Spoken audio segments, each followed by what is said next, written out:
All right. So let's go over our agenda again, just so it's clear for the video, and then we will get started.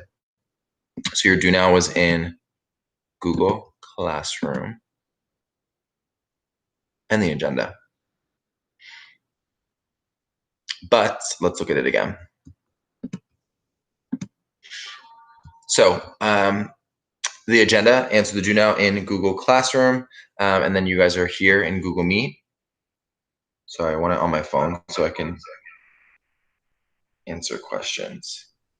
Okay, then what we're gonna do is I'm gonna look through later to see what you guys thought about the review session on poetry yesterday about contrast. But what we're gonna do as a class is we're going to kind of apply or review by looking at a poem with contrast in it and kind of discussing that as a class and doing that together.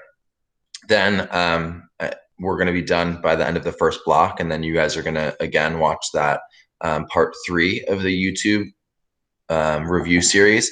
So it's about poetry again. It's part 3. I forget what they're addressing today, but they do cover like a different aspect today than they did yesterday. So they did structure on Wednesday, they did contrast yesterday, and they'll do something different today. Hopefully you guys are enjoying those. And then they do post that online. So if you can't make it at 12, then you can always watch it later. But one thing that I'm thinking about is how, once I know the schedule for those classes next week, is how can I maybe do them the next day, restructure them so that you're not missing gym. So yes, are we ready to start with our poem? Today we are reading Wild Nights by Emily Dickinson. And I will post this right now in Google Classroom if you would like to follow along separately. Or you can, I can't see the button, or you can follow along on my screen. Any questions about our schedule before we start?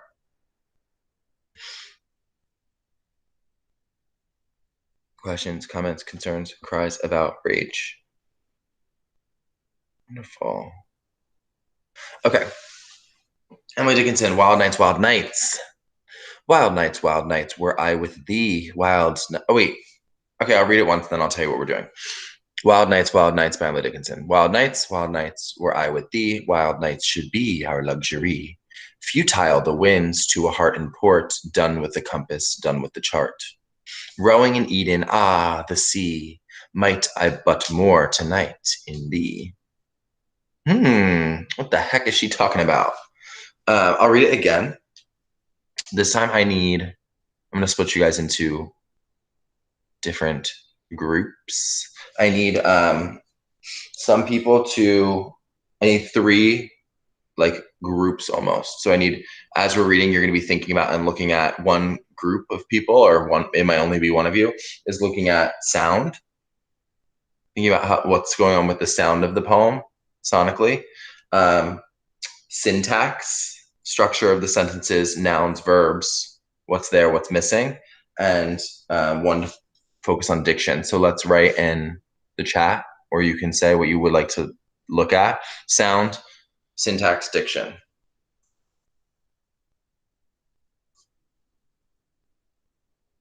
Don't all just like scream at once. Sound, diction, syntax. Okay, Jackie's got syntax. Emily and Jackie are on syntax. That's enough for syntax. That's fine. Sal's doing sound. Jasmine's doing sound. Nelsie, you want to do diction? Is that too much to ask?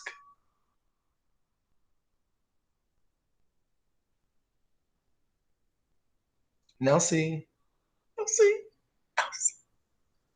She's not answering.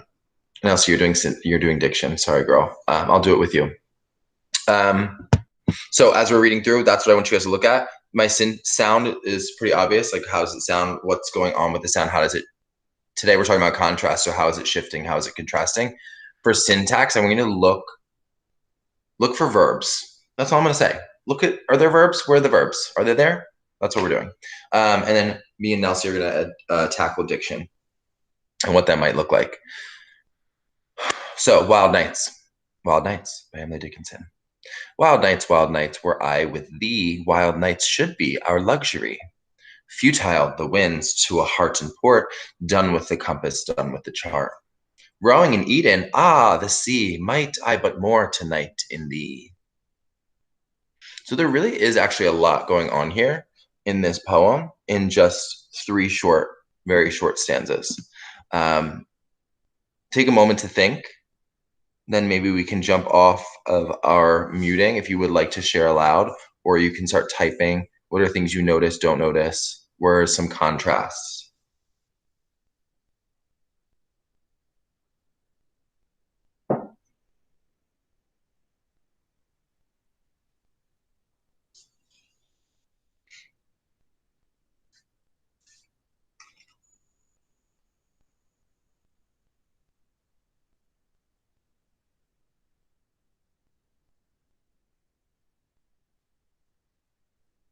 I think I'm going to want to start with sound when we start off our discussion.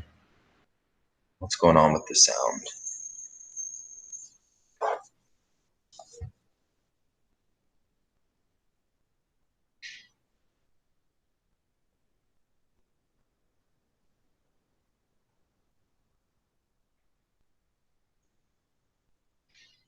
Okay, what are our thoughts? Sal and Jasmine, what do we think about the sound here?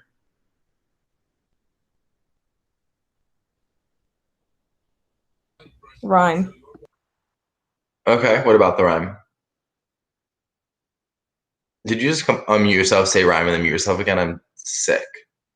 Yeah. Okay, so what about the rhyme? It's Sal's turn. I think the rhyming in like the first stanza, 2 through 5, lines 2 through 5, rhyme the heaviest, and then the rest sort of just flows. Yeah. 2 and 4, you mean? 2 and 4, yeah. Okay. They just rhyme. The rhyme that is much more apparent, but in the Absolutely. other stanzas, I wouldn't say, like, it's kind of hard. I don't even know if there is rhyme, but So let's look at rhyme as a class, because there's a contrast in terms of the use of rhyme. Marwa, we're just analyzing this poem, thinking about contrast, using yesterday's video to help us. So wild nights, were I with thee. Wild nights should be our luxury. So clear rhyme there. Is there rhyme in number 2? Futile the winds to a heart and port, done with the compass, done with the chart. You gotta say like short. Yeah, maybe you could force a rhyme there, but I mean, there's a rhythm to it, right? You can hear it when you read it, but there's no clear rhyme. Is that a contrast? Yeah. Yeah, I mean, there's a rhyme and then there's not a rhyme. Let's look at the last one. Rowing in Eden, ah, the sea, but might I but more tonight in thee. Yes, rhyme. The rhyme comes back. So we have a contrast in our rhyme scheme. When you're reading through whatever they present to you on the AP test, if it's a poem, where is their rhyme? Where does the rhyme break? That's a contrast or a shift. Okay, so we shift out of the rhyme and then we shift back into the rhyme. What do we think that might mean, my sound people? Do we know? Are we not there yet? What do we think?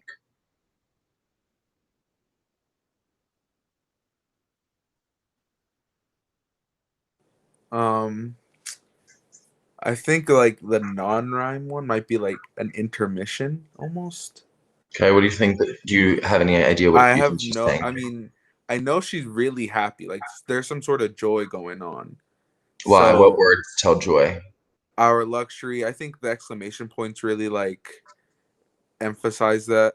Where I would thee, our light should be our luxury. You know, I don't really know what the middle stanza means because I haven't read it for real.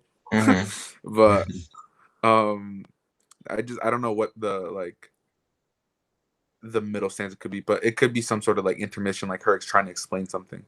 Okay, and she is trying to explain stuff there. There's definitely exclamations like wild nights, like, ooh, these crazy nights. Like there is something to be excited about or for. But let's move into sorry, I just got a notification on my work phone. Let's move into syntax, because that might help us piece together what's going on. Looking mostly at verbs. So what we're trying to do is when we read a poem, particularly a poem, it's really easy to identify contrast if you break it down into devices. So you might write about there's a break in the rhyme scheme, and then it comes back in stanza 3, and then you hone in on how does the rhyme scheme contribute to the meaning of the poem. But you might need to look at syntax or diction to really figure out what the actual poem is saying. So hopefully we get there. Jackie and Emily, any thoughts on the syntax?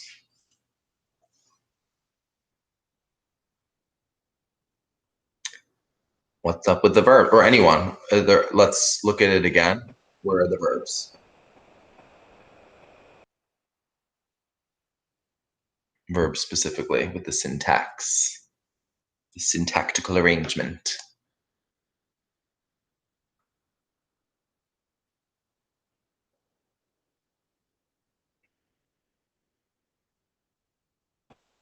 I feel like the verbs in the first stanza are pretty simple, but then they get more complex as you go along. I don't know if that has any significance. Okay, let's look at the verbs in the first stanza. Wild nights, no verbs. Were I with thee, wild nights should be our luxury. What is that implying? What are the verbs in were I with thee, wild nights should be our luxury? Anyone? What are the verbs there? With thee and should be. Like with and should. So with is not a verb, it's a preposition, but should be is definitely one. And then Mara has the other one in the chat, were. So were I with thee, like if I were with you, I am with you, I were with you, right? So were I with you, if I was with you, wild night should be our luxury, and should be is the other verb. So what is the implication of this? Were I with thee, thee meaning you, wild nights should be our luxury. Anyone can, now we're getting into more meaning, less so using syntax to get there. Is she talking about a lover? I'm assuming. So most people get lover from this poem. So we can take that and run with it. Yeah. What is she saying about her lover? If I were with you, then I don't know, maybe like the night would be fun, or like, you know, like nights with them would be, enjoyable or something. Would be enjoyable or Should be. Yeah, should be. Okay, so the use of the word should is interesting, because then we can think about what's going on. What we need to start thinking about is she with this, we can assume man, because it's Emily Dickinson. Is she with this man and saying, like, if you were over here, even though we're on quarantine, like things would be cool? Or is she saying, like, if we were together at all, right? That's what we need to start thinking of, because there's maybe a contrast in meaning as well in this poem. So let's look for verbs, and we're still working on syntax. So let's look at verbs in the second one. And this is something you would do quickly. You'd be like, okay, were, should be, and fly through and see, okay, what's going on? The implications of the word should be are interesting. Futile, the winds, to a heart in port, done with the compass, done with the chart. Are there any verbs in stanza 2? Is done with a verb? Like I'm done with? Or just saying like I'm not using it anymore?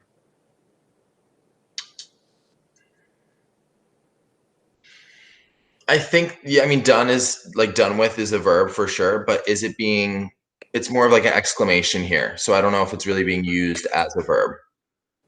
So let's look at that first line. Futile, the winds. What verbs could we place in there between futile and the? Just any of them. Are. That's not a verb. Futile are the winds, yeah. Yeah. Okay, futile, like the winds might be, futile the winds were. So like any of these words, we don't know what Emily Dickinson is trying to say. Are the winds futile? Or is she saying the winds could be futile? Right? So we need to think of like the same idea of were and should be. We need to think about how is she addressing this. So what does futile mean? Anyone? Pointless. Like Yeah. Pointless. yeah. Okay, the winds are futile to a heart in port. What is a heart in port? Now we're getting into setting, and we're finding out a setting, and we're getting into metaphor. A boat. Yeah, I was thinking boat. boat. Okay, a boat is ported. So winds are futile to a heart that's in port. So if a heart is a boat and it's in port, what is it doing? The wind can't move it anywhere because it's ported up. Mm-hmm. Yeah. Okay, it's sitting there. It's in port. So we're done with the compass. Compass helps us find our way, and we're done with the chart. Chart helps us plan where we're going. Mm-hmm. So what's the double meaning there? What's the contrast in meaning? In what ways could her heart be in port?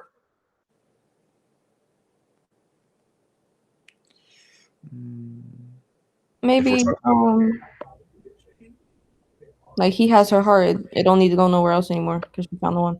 I don't know. Okay, so there's one idea of like they're together. My heart's in port. I don't need a compass anymore. I don't need a chart. The winds are futile. They're not going to help me because I'm already in love.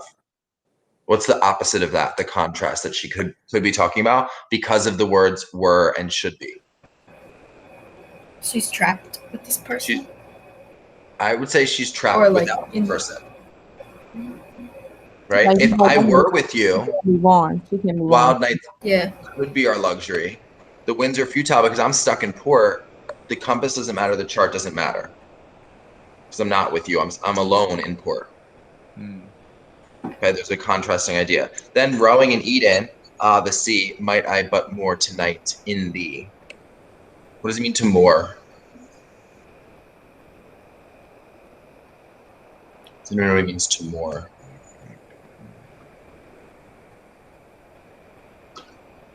Who wants to Google it really quick? What does it mean to more in something? You're gonna have to type in verb.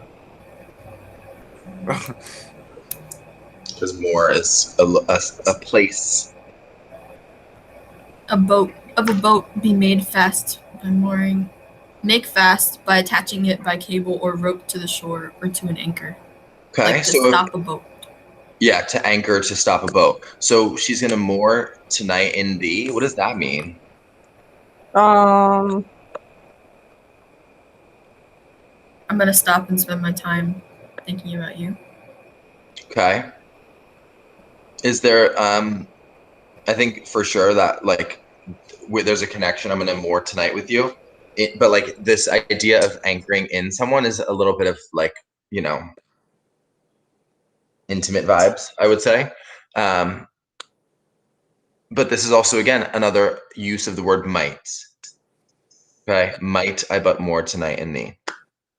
So let's go back and look at diction and then kind of wrap up our thoughts on this. But so far, we can really talk about how our syntax is changing our meaning or giving us idea of our meaning. The lack of verbs in the second stanza create a contrast between a woman in love and a woman longing for love, right? We can make defensible claims from that just by looking at the lack of syntax or the use of syntax. So we have words in stanza one. What the most prominent diction here is the word luxury. Just for the sake of time, if you were to look up luxury, the older meaning of luxury is like sensual pleasure. But thinking about like how these wild nights with someone would be luxury, they would be fantastic. They would be in turn sexual because they're wild nights with someone, the implication of nights. Diction in paragraph 2. Stanza 2, we have heart, we have compass, chart, all words that are capitalized, really digging into the metaphor. You could also, metaphor is really an easy thing to identify here. You could say like Dickinson uses the metaphor of a heart and a boat in order to show the contrast in this lover. Rowing in Eden, what is Eden? What is that a reference to? Or The garden. The Garden of Eden. Paradise. So the other interpretation of this poem, using all of the same things we've been talking about, is not a connection with a man, but a connection with God. Oh God. We'll talk about that at the end, Mara. So yeah, there's two interpretations of this. If you are someone that reads this and you see Rowing in Eden and you're like, oh, this is a God poem, take it and run with it. Because again, there's no right or wrong answer. In my research of this, when I read this poem, I was like, okay, she's like banging this guy, our knight in luxury. But some people read rowing and eat it, and then that changes their whole interpretation, and that's fine. It's as long as you can support it. So could you say that she's rowing and Eden, trying to find God? Tonight I'm going to moor in you. The winds are futile to a heart that's in port, unmoved, without God or with God, right? So you could take all of the things that we talked about relationship and say that it's a relationship, not to a man, but to God. So important there. And then the idea of mooring is one of the other strong pieces of diction as well there. So Mara's question, is there a shorter version of this technique? Like, how would I be able to do this quickly on the AP test? What do you guys think? So Mara, and for the people that jumped in late, I assigned 3 groups, 3 different things to look for. So I said, as we read through, I want some people to look at sound, some people to look at syntax, and some people to look at diction. So how might you use this on the test?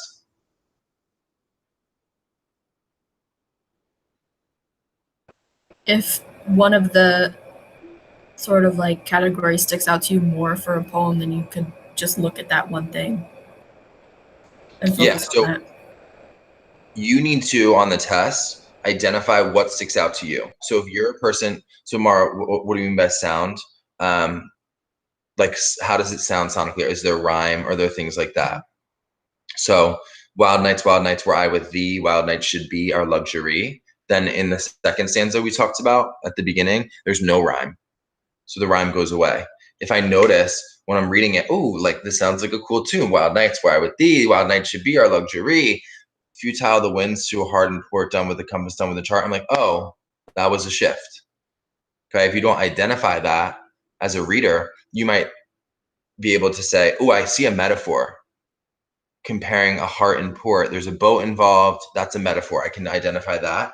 Or you might say, futile the winds. Why is there dashes there? Oh, they're replacing a verb with a dash. Why is Emily Dickinson replacing a verb with a dash? Because she's trying to like give a contrast, right? So when you read through, you as a reader have to think about, I'm really good at identifying sound and rhyme. I'm really good at identifying metaphor. I'm really good at identifying syntax. I'm not so good at identifying diction.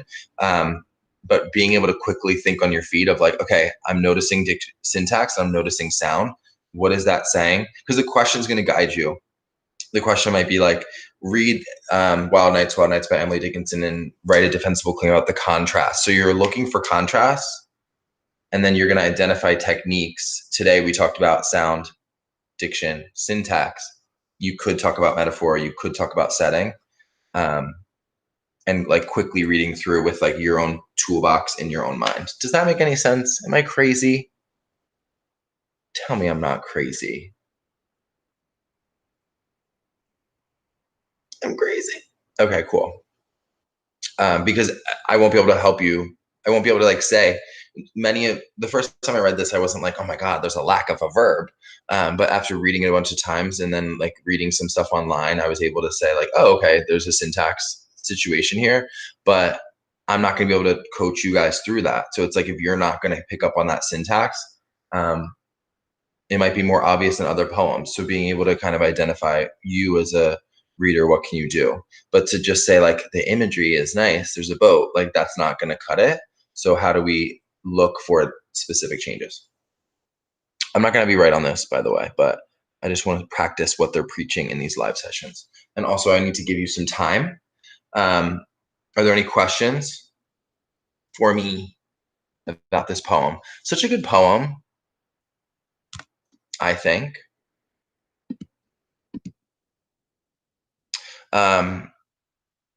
So if there are no questions, I need you to do your gym work, and then 12 o'clock, we have our final part of the poetry series. And then I believe they're doing prose or like short stories next week. Once I have that schedule again, we will go over when we're going to be doing that, if it's going to continue at 12 o'clock or if we're going to do it like during our class time. I need to see what their schedule is for next week for those classes. Any questions for me?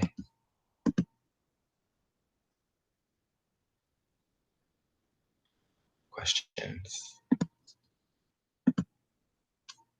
All right, let me stop our recording.